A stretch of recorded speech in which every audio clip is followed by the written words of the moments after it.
happening, gang? It's your boy Retro back again with another reaction video. Yeah. Today we got another huge update. You guys can probably already tell it is going down. Just by that title alone, you guys are definitely gonna want to see this one, as we're now witnessing the walls continue to close in for those rogue sanctuary city officials like Mayor Brandon Johnson of Chicago and many others, following their continuance down the road of non-compliance to federal orders on illegal migrants. Guys, I'm excited to get into this one, so we'll hop straight into it. Just make sure you guys hit that like button, hit that subscribe button. Before we get into it, you guys, hit that like button, also hit that subscribe button for your boy. And without further ado, let's get straight into it, folks. Check this one out.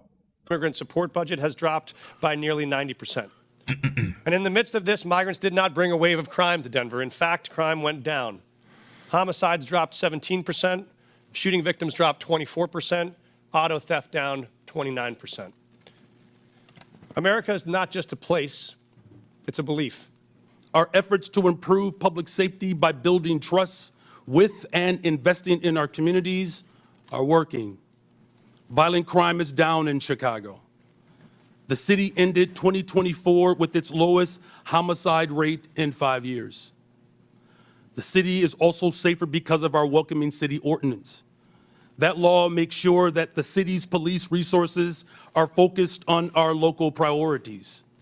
In fact, the 40 years of Chicago's leaders have recognized that our policies toward civil immigration matters help to prevent and solve crimes.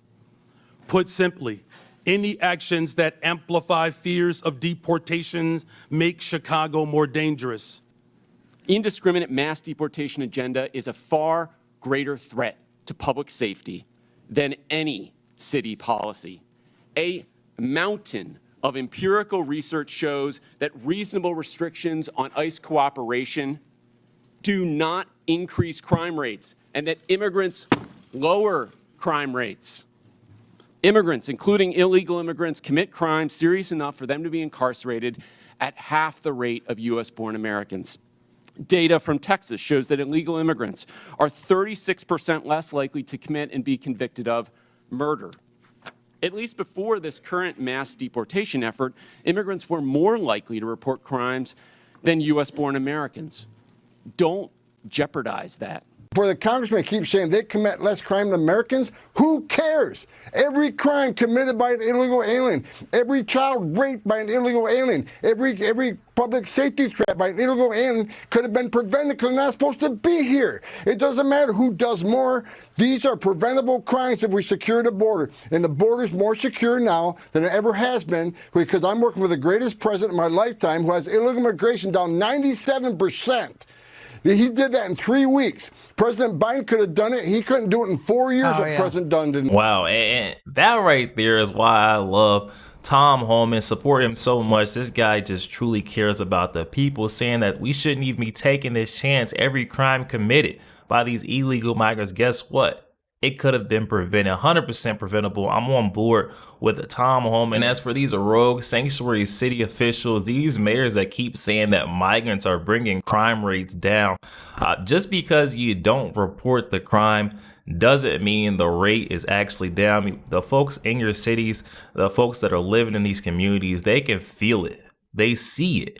Just because you don't report it doesn't mean we don't know that crime is up. They're committing crimes. I mean, tell that to the victims of these, brutal attacks. I mean, you can't sit here and tell me that violent crimes amongst these illegal migrants is down or lower than Americans. I mean, any crime is too much.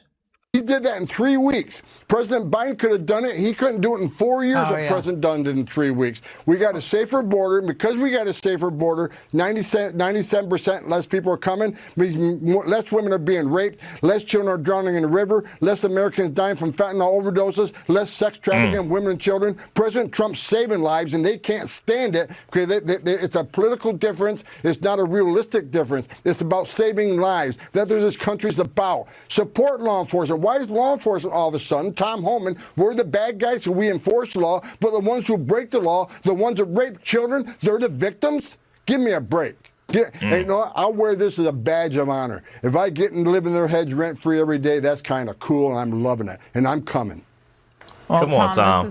Everyone has to know, this is how you relax. Like, this is this is your most relaxed, okay? Well, right now at this moment, because you're doing your job. You're a man on a mission. Tom, as always, thank you. Came out, and even though there weren't the fireworks that we might have expected, he does say federal funding is at risk if the mayors continue to obstruct. So you still have a problem here, don't you? This is about safety, right? This is what they brought This up. is about cutting federal funding or more. Well, that is, punished. but respectfully, that is safety. If you cut services from people, that does affect community safety. What we've asked this body to do is to join in the work that I'm doing in the city of But Chicago. they're not going to Are do you it. going to That's give me? the Are you going message. to give me a chance to finish my response, though? Okay. Sorry. All right. It's okay. What I've said was that it's incumbent upon this body to support the efforts that I have put forth in the city of Chicago to drive violence down. Now, look, we have representation that's here in Washington. We're going to continue to make sure that our representation shows up for the people of Chicago. Here's my last point. The residents of Chicago, we send billions of tax dollars to Washington, D.C. It's incumbent upon D.C.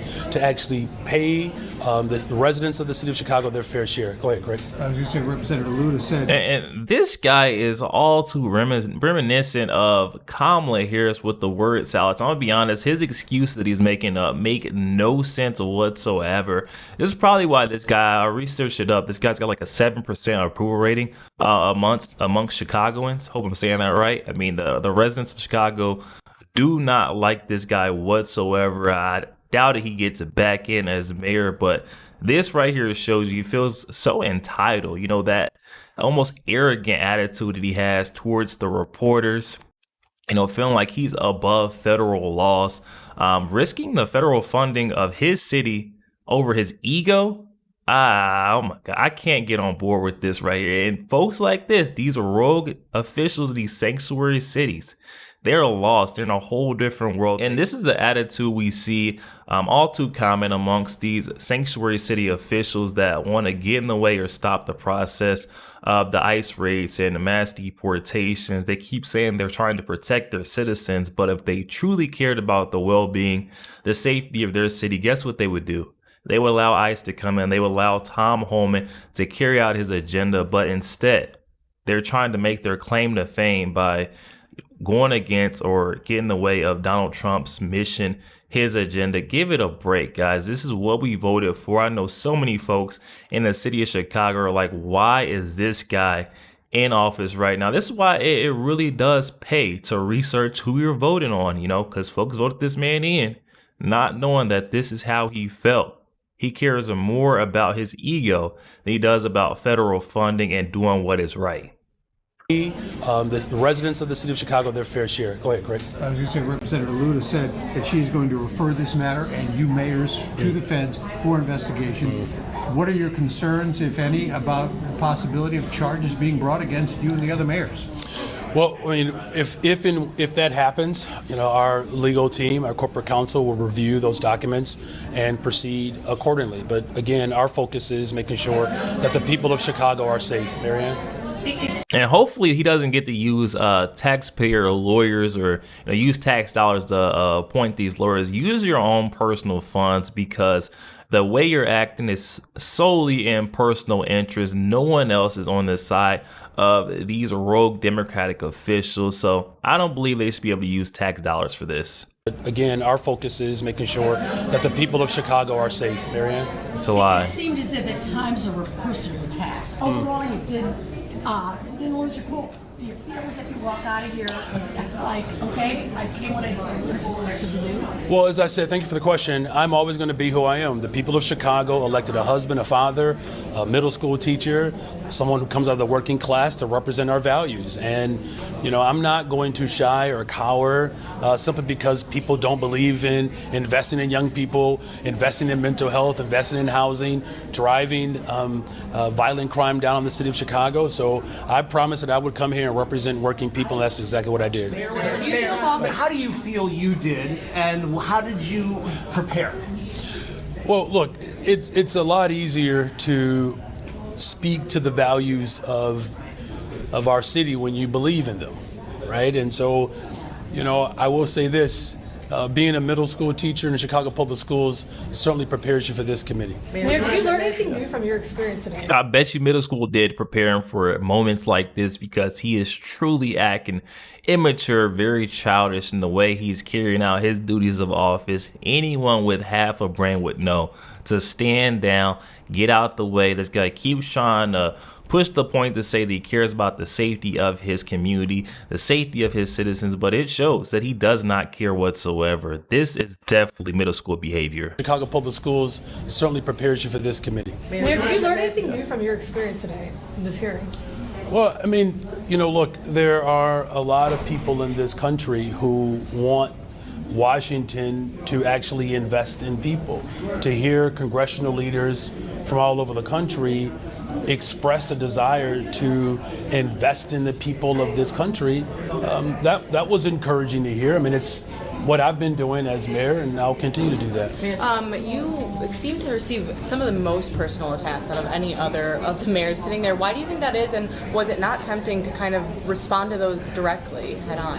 Well, look, I represent the greatest freaking city in the world. I mean, the city of Chicago is beautiful, and I wake up every single day working hard to make sure that people of Chicago are safe. And we have a lot of work to do. No one's going to disagree with that. But we are headed in the right direction. Violent crime continues to go down. I don't take this stuff personal. I was elected to represent the people of Chicago, and that's what I do. Mayor Johnson, last month President Trump said that him and his administration are looking into deporting American citizens who commit crimes to foreign prisons in places like El Salvador. What is your message to Black Chicagoans who are concerned that Trump's immigration policies may be a slippery slope for Black Americans? Well, it's one thing for sure that Black folks in Chicago certainly understand why we have to have constitutional policing and real oversight over policing. I've referenced James Montgomery, the first Black corporate counsel, and he was the one that recommended to the first Black mayor of Chicago why we cannot allow local law enforcement to deviate from local responsibilities. Anytime you have law enforcement that's running amok, we have seen over the course of decades of how that type of lack of trust and lack of accountability has harmed Black people. That's why I'm proud that the first Black mayor and the first Black corporate counsel, now me as a Black man, the first Black woman corporate counsel, we ride in that history of understanding why Black folks have to have leadership that puts checks and balances within law enforcement, because without that, we have certainly seen the detrimental harm that causes to our people. Are you with that 1%? Why couldn't you put a specific number on that? And is that just asylum seekers? Are they conflating undocumented residents? Well, that's a good question. That's why I was very specific about those who were seeking asylum, right? Because unfortunately, there was a lack of understanding by the Republican Party around what we experienced as a city of Chicago. And it wasn't so much I wasn't willing to give the specific number. What I was working to point out is that the state of Texas spent roughly $221 million to bus migrants, asylum seekers across this country, which essentially was 1% of their overall budget. Now, over the last 3 years, the city of Chicago has spent less than $300 million. We have spent 20 times the amount with new investments on Black Chicago. Here's what I hope that comes out of this. I need you all's help to engage and inform Black Chicago in particular of all the investments that I've made.